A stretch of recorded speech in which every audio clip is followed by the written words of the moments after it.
Now, if you haven't heard about Anchor, it's the easiest way to make a podcast. So let me explain. First off, it's free.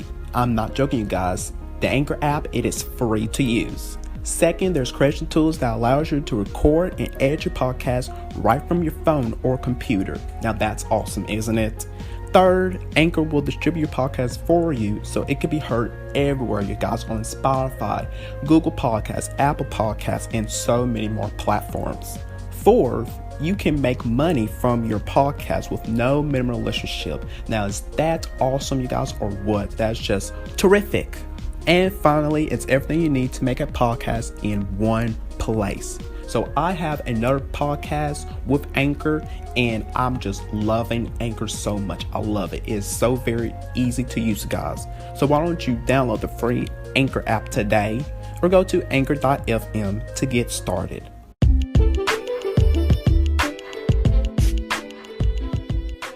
What's up, you guys, and welcome to the official podcast of Damian Talks Education. So listen up. I am here to talk about all things education on my podcast. So get prepared for some realness and honesty of education as I walk you down through various of topics that's happening in the education world with some amazing guests, to sharing stories relating to education and so much more, because I got you covered with education. So join me on this journey of education with me.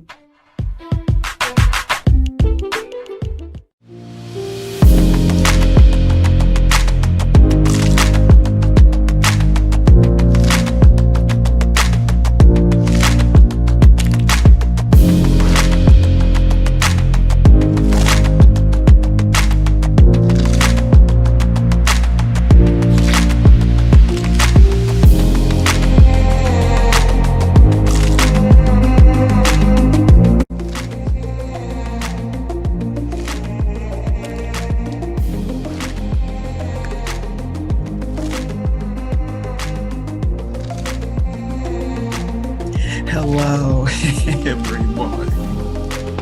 Oh gosh.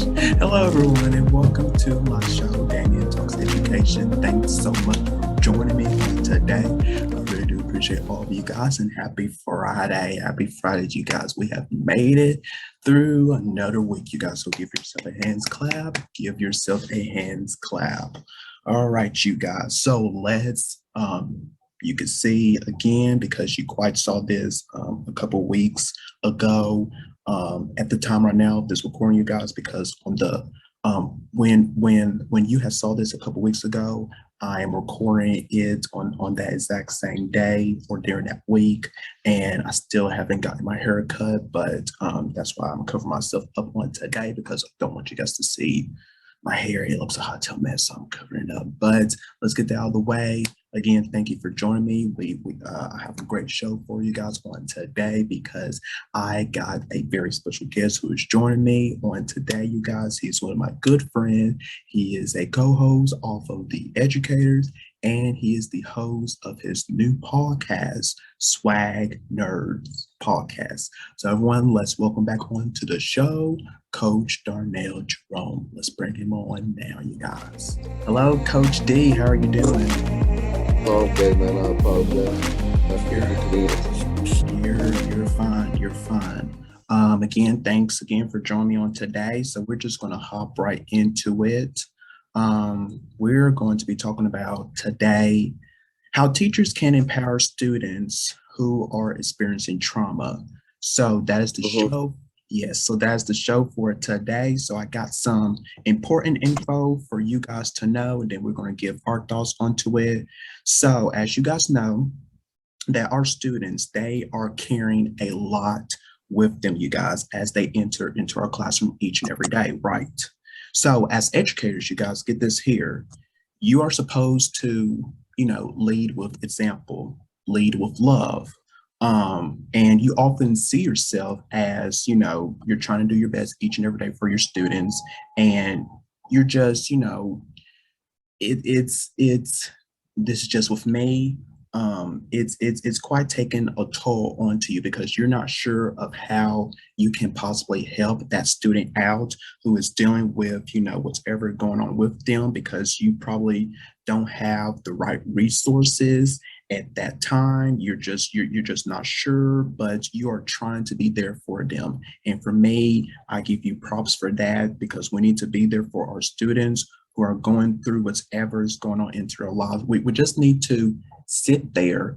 It's just with me, just sit there and just listen to them. Just, to me, if one of my students is dealing with something and I see it firsthand, I am not going to, ignore that student. I'm going to try and possibly help them out the best way that I can. If they want for me to listen to them, that's fine. I'm gonna sit and listen to that student, whatever concerns them. If not, that is fine with them. And if they need the help, I'm gonna give them the help that they need. But if they don't want it at that time, that's totally fine. That's totally fine, because with me, I am not going to pressure my students of trying to get the help that they need, because it has to come into their own timing.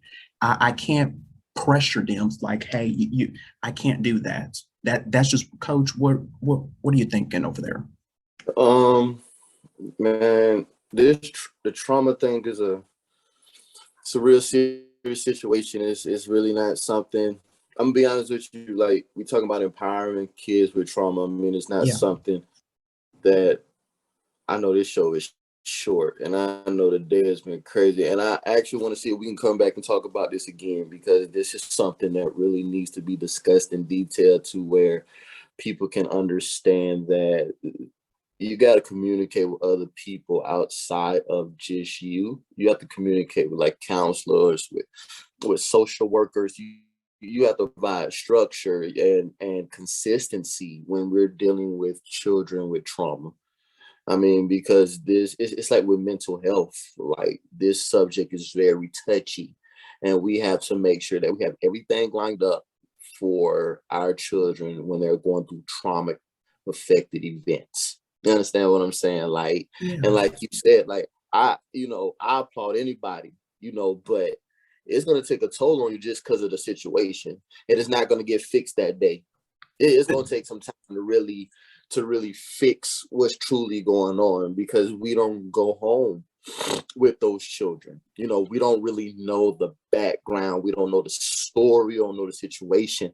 And so Right. this is why I said we must communicate with the counselors. You must communicate with the social worker, and we got to provide structure and consistency. And when I say structure, I'm not talking about in a, like in a box. I'm talking about structure of, I somehow got to make you feel comfortable today, so we can understand what's going on, so that way you don't act out. You be what's the word I'm looking for? You don't act out, as opposed to making a scene all day in the classroom, where I have to stop doing what I need to do to keep my eyes focused on you.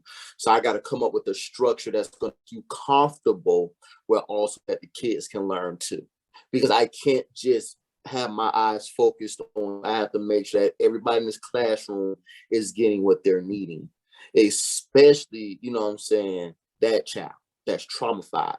But we got to make sure everybody else who's untraumatized, got to make sure that they're good too. So yeah, I'm with you. Yes, absolutely. 100% of what you just said. Absolutely, absolutely. So you guys, I jot down 2 bulletin points of what I want to discuss with you guys here. And then probably Coach, after I finish with this, he has his own. So the first I have for here, you guys, I want to discuss is educators' influence. So you guys, as educators, you guys, you have, and I have this down here, you have more power than you think you do, okay? But get this here, that power of yours, it might look a little different from what you're expecting of yourself. Okay, so hear me out here, because you don't need, all of this, types of degrees that you have, to have, all the answers to whatever is going on. That's just with me. Because you already have that power, because guess what, you guys, and I talk about this onto my show many a times. We're all humans, you guys. We're all gonna make mistakes. Nobody's perfect, okay? We're all humans. And you have, get this, you have the opportunity to interact with your students Mm-hmm. each and every day. Okay. So by being with whatever's going on with that student, you can show up for them, you guys. You can show up for them, even in the smallest little ways as possible, you guys, okay? And you can also provide each of your students with support that they need, despite whatever the circumstances may be. And then also I'll talk about this many times onto my show. The students with their traumatic experience, it can cause, your students to feel like they are powerless, they are unseen, they are unheard, they are, unvalued. The list goes on and on. And this, this can be, for me, in my eyes, this can be a very difficult matter. Why do I say that? Because, we see our students, they come into our classroom, and we see that they are just, we see, let me break it down for you guys here. We see our students, they come in, right? And let's say, one day, they're all joyful, they're all happy. And then the next day they come in, we see something is quite off with them because they're not the exact same person of how they was yesterday. They're not, energetic. They're not answering all the questions. They're just sitting back and and we can tell teachers, we can tell that something is off. Something is off with our students. And we got to pay attention to that, to the small details of our students, because it just, don't you agree with me, Coach, on that? Because we have to see firsthand. We have to see, because it's just, to me, that's really important. That's really important. And for me, that is our job, is for us to look out for our students. Yeah. Man, listen, like I said, today, this is good. Today has been crazy, man. Like, so we got to look beyond the behavior. I had to go and dig some notes. You're fine. We got to look beyond the behavior. Is research has shown that traumatic experiences after the brain and can affect children socially, emotionally, behaviorally, and academically. Now let's look at those four, but let's look at the last two: behaviorally and academically. So behaviorally, like, we know it's gonna affect their behavior. Like you said, you're not talking, you're not engaging, you're not wanting to do anything. So like your behavior is being very different now. Like, as almost to a point is like, I don't know who you are. And so since your behavior is that, now it has came into the academic side, because now you're just not who you are academically. So behavior wise, we got an issue. Academic wise, we have an issue. But we have to look beyond the behavior. So how does that look? Peaceful, calm, and, just how we meditate. We can't get so antsy up. You know what I mean? That's why we have to look beyond the behavior. Now, I'm not saying if something happens to, sometimes things can get out of hand, right? But there's still certain methods we can use that doesn't involve us getting out of our professional character, and it doesn't get the student out of their character, right? Because we can make sure that things don't get to where they need to get to, especially on the behavior side, socially and emotionally. You understand what I'm saying? So you said we just have to be aware, and you have to learn your students. You have to learn your students. That's why you build relationships with them. Because if something like this happens, then guess what? You know how to fix it. I agree. Yeah. All right, you guys. Okay. So let me piggyback onto this here, you guys. So while you cannot solve problems in a student's life, you can give them back. You can give back their power. And you can also ensure that they consistently feel that they are seen and that they are heard and that they are valued and that they are loved. The list goes on within the walls of your own classroom. Okay. By communicating with them, showing that you care for them. It goes on and on. And returning power to your students and ensuring that they know that you are there for them and that you're going to acknowledge whatever the problem is and that you're going to listen to them. That is like I picked back on earlier. That's so very important. That's absolutely important. And I found research shows that the effect of trauma, it can be mitigated by the presence of even just one empowering present in a student's life.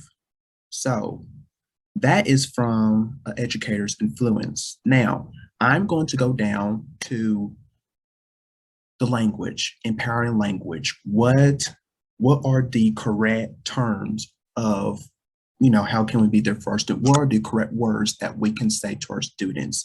And I have them down for you guys here. I hear you. I see you. I believe in you. You are important. Your voice is important. I want to hear from you. I like this here. I can't change what happens outside this classroom, but you are safe here.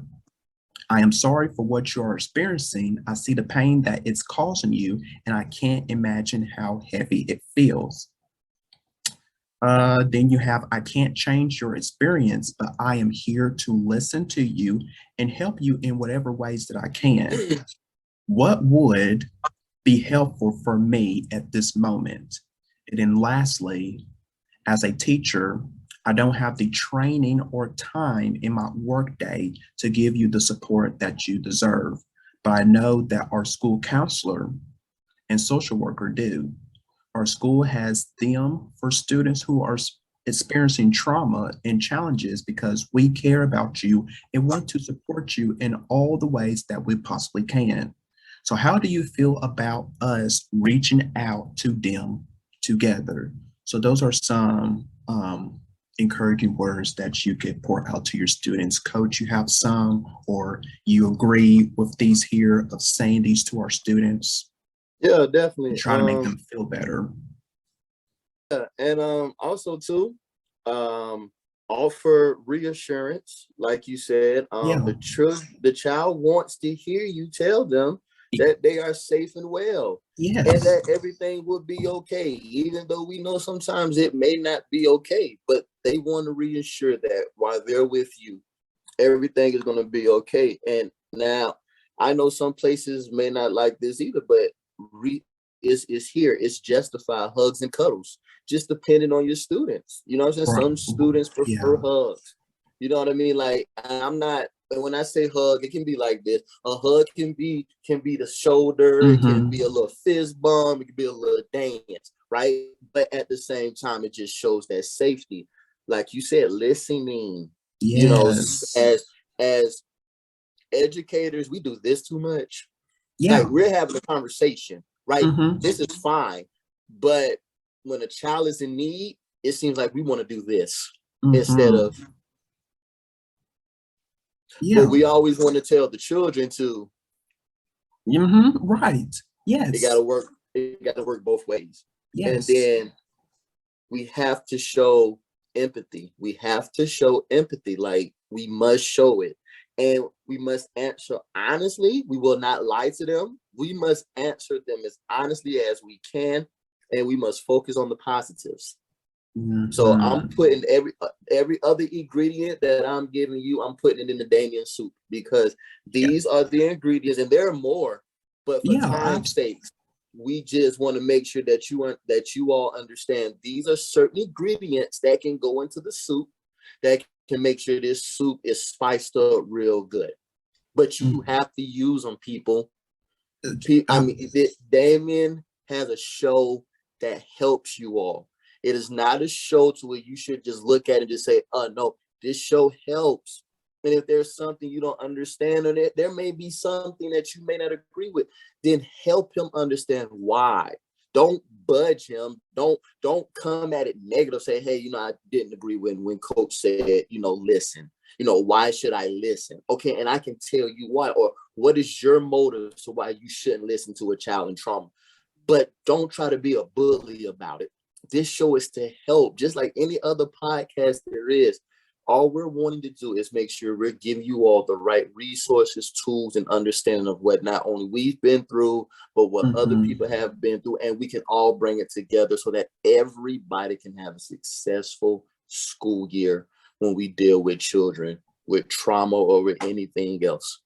I have to put that out there. Yeah. And yes, I'm so glad you put that out there because yes, this is what my show is about here is for me, try to, help people because you guys here, I know I'm not an educator just yet. I'm still, a college student, but you guys, I have experience. I have seen, because I was once a student, you guys, it wasn't that long that I graduated from high school. I'm just sharing my own experience onto my show because this can possibly help because I know some students watch my shows. This can possibly help them, who have been quite in the same boat as me or quite somewhere similar, and they can understand of where I'm coming from, you guys. They can understand. So I'm just trying to help the best way that I can. I'm not, an expert on the topics that I talk about, you guys, but I try my best to pour out as much information that I can to you guys. So you guys, you can take it, implement it into your own classroom, whichever way you want to. And if you disagree of what I have to say, that is totally fine. You can reach out to me and say, hey, in this episode, I didn't agree with you with this here, blah, blah, blah. You could tell me and I'll be gladly to, have that conversation with you. I'll be gladly because I know you guys, I'm like I said, I'm not perfect. I'm just trying my best to, help you guys as well. So yeah, thanks, Coach, for saying that. Yeah, absolutely. Not a problem. And also, too, you're right. You have just graduated from high school not too long ago. But guess what, though? It doesn't give nobody the right to sit up here and try to down anybody who has a podcast. I don't care if it is my brother Damian or anybody else. It gives y'all no right to sit up here and try to, just bully them or just talk to them any type of way as if they don't do the research. If I'm telling you what I've read, you can't get mad at me. You get mad at the person that I got that source from and tell them how you feel. Because I just find it very hurtful and sad that we like to attack the people who say it, but don't want to go to the real source. That's like true. He said, he may not know everything, but I'm pretty sure if wherever he got that from, that person must have went through that and they had to go doing some digging themselves. And as long as it shows and it's been resourced upon, then I'm going to say that's what it is because I have the research right here. Like it came from right here, but that gives nobody the right to sit up here and just try to dog me any type of way. Your opinion is your opinion. I get that. But when it's nasty, when it's ugly, and when it's unprofessional, I got a problem with that. Because at the end of the day, you don't know what we go through. You don't know what we do to make sure that we can give out the best information and a good positive show for everybody to be able to receive whatever it is that they need to receive. And so therefore, I'm going to have my brothers back on that because at the end of the day, I've seen some things and I really didn't like what I saw with some comments. You understand what I'm saying? But that's neither here nor there. I respect my young brother. I respect what he is doing, and he will be a great educator. He's a different breed. Everybody is created differently. So nobody needs to be trying to compare. Nobody try to be like somebody else. Just be who you are. And this is how Damian carries himself. But he does give you the facts. He does make sure that everything he is telling you is true. The best of his abilities and the best of his acknowledgments. So I had to, bro. I apologize. Let's go ahead. No. You're totally fine. They, no. They need to hear this. My audience definitely needs to hear this. All right, so you guys, let me wrap this up here. One last thing I have, going back to these encouraging words, to say to your students. Now, those words, they might still not feel like that they are enough, which is okay, because no words can take away the pain and hurt that many of our students carry, okay? So while that is true, this is from me, you guys. I encourage you to be curious the next time you find yourself in a situation in which you yourself, I'm talking to the educators now, to which you yourself, you feel powerless or at a loss for what to say. So take a pause, take a deep breath, and calmly try out one of these phrases or questions, okay? And watch for how your student responds to them, because that is important as well. How their emotions may shift, how their demeanor may change, and how their walls might start to fall when they are given a greater sense of safety, power, and control. Okay? So just be mindful of that. Be mindful of that. Watch how your student responds to those words. Because if they feel some type of way, if they feel like, you're trying to encourage them and they don't want to hear it, take a pause, stop, and just going from there. Coach, any last thoughts? Yeah, and let's make sure that we pay close attention to body language and to as well as spoken language. All right, so you can learn a great deal from a child's nonverbal communication. All right, so the way they make eye contact, or the way they hold their head and shoulders, and the difference they keep between themselves and others. Gotta recognize these things, man. Like I said, all we're wanting to do is give y'all a little piece of ingredients, put it in that soup, and then that way everything will come out to your flavor, but it also comes out to the children's flavor as well, with a good taste in their mouth, just as well as a good taste in your mouth. Yes. So there you go. There you have it right there, you guys, how teachers can empower students who are experiencing trauma. So I hope you guys took notes and really implement this into your classrooms this coming school year, you guys. So, Coach, I would like to thank you again for coming on to my show. I really do appreciate it. Yeah, and next time, you guys, it will be I'm going to have you and also Andrew to come onto my show to where we could, because we always have great combos together, and I can't wait for that. So you guys stay tuned for that. Make sure you check out his new podcast. If you haven't listened to the first episode of Swag Nerds, please listen to it. His first guest was with our good friend Andrew Fred. So take a listen to that, you guys. I will have it in the description for you guys to listen to that. So again, thank you, Coach. Thank you all for listening, tuning in. I really do appreciate you guys. And I will see you guys next time. This is Damian Talks Education. Until then, take care of yourself. Be blessed. And I will see you guys next time. Take care of yourself. Thanks again, Coach. All right, D.